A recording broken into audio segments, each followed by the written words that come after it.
Saudi আরব তাদের উচ্চাভিলাষী mega প্রকল্প the line নিয়ে নতুন করে ভাবতে শুরু করেছে। লোহিত সাগরের তীরে ১৭০ কিলোমিটার দীর্ঘ এই গাড়িমুক্ত শহর গড়ে তোলার পরিকল্পনা নিয়ে শুরু হয়েছিল আলোড়ন। এটি ছিল নিয়ম প্রকল্পের মূল অংশ, যার পেছনে রয়েছে সৌদি যুবরাজ মোহাম্মদ বিন সালমানের ভিশন ২০৩০ এর পরিকল্পনা।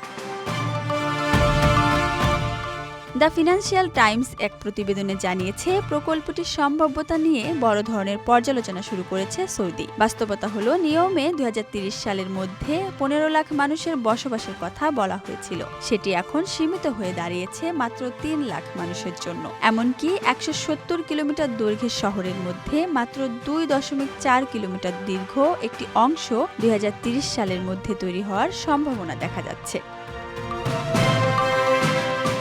২০২১ সালে প্রচারিত এক ভিডিও বার্তায় যুবরাজ মোহাম্মদ বিন সালমান বলেছিলেন, নিয়ম সিটি হবে এমন এক আধুনিক শহর যেখানে থাকবে না কোনো গাড়ি, রাস্তা কিংবা কার্বন নিঃসরণ, যেখানে ৫ মিনিট হাঁটার মধ্যেই বাসা, অফিস, স্কুল, হাসপাতাল ও বিনোদনের সুযোগ মিলবে। শহরের এক প্রান্ত থেকে আরেক প্রান্তে মাত্র ২০ মিনিটে পৌঁছানো যাবে একটি উচ্চগতির ট্রেন ব্যবস্থার মাধ্যমে। সেই সময় বলা হয়েছিল, এই প্রকল্প সৌদি অর্থনীতিতে $৪,৮০০ কোটি যুক্ত করবে এবং তৈরি করবে প্রায় ৩,৮০,০০০ কর্মসংস্থান। তবে সাম্প্রতিক বছরগুলোতে বৈশ্বিক জ্বালানি বাজারে অস্থিরতা ও রাজস্ব ঘাটতির কারণে সৌদি আরব চাপের মুখে পড়েছে। ২০২৫ সালের বাজেট অনুযায়ী এখনও সৌদি সরকারের ৬১% আয় আসে তেল বিক্রি থেকে। দীর্ঘ সময় ধরে আন্তর্জাতিক বাজারে তেলের দাম $৭০ নিচে থাকায় দেশটির ব্যয়বহুল প্রকল্পগুলো টিকে থাকা কঠিন হয়ে উঠেছে। সৌদি আরব তেল সরবরাহ নিয়ন্ত্রণে রাখতে চাইলেও ইরাক, সংযুক্ত আরব আমিরাত ও কাজাখস্তানের মতো দেশগুলো উৎপাদন বাড়িয়ে দিয়েছে। এরই প্রতিক্রিয়ায় গত এপ্রিলে সৌদি আরব নিজেও উৎপাদন বাড়িয়ে দেয়, যাতে বাজারে আরও দাম পড়ে যায়। এই কৌশলও প্রত্যাশিত ফল বয়ে আনেনি। ফলে বিশ্লেষকরা বলছেন, আরও কিছু মেগা প্রকল্প স্থগিত বা সীমিত করা হতে পারে।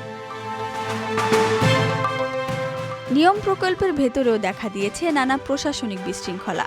২০১৮ সাল থেকে ২০২৪ সাল পর্যন্ত প্রকল্পের প্রধান নির্মাণ ব্যবস্থাপক হিসেবে দায়িত্ব পালন করেন নাজমি আল নাসের। তার বিরুদ্ধে কর্মীদের দাসের মতো খাটানো ও কেউ মারা গেলে আনন্দ অনুভব করার মতো বিতর্কিত মন্তব্যের অভিযোগ রয়েছে। ২০২৪ সালের শেষ দিকে আরও ২ বিদেশি কর্মকর্তা প্রকল্প ত্যাগ করেন। তাদের বিরুদ্ধে ধর্ম অবমাননা ও নারী বিদ্বেষমূলক মন্তব্যের অভিযোগ উঠেছিল। এরপর ২০২৪ সালের নভেম্বরে নিয়মের প্রধান নির্বাহী হিসেবে নিয়োগ পান আইমান আল মুদাইফার, যিনি আগে পিআইএফ এর রিয়েল এস্টেট বিভাগের তদারকি করতেন। তার নেতৃত্বে দ্য লাইন প্রকল্প নতুন করে বাস্তবতার আলোকে সামঞ্জস্য করার চেষ্টা করা হচ্ছে।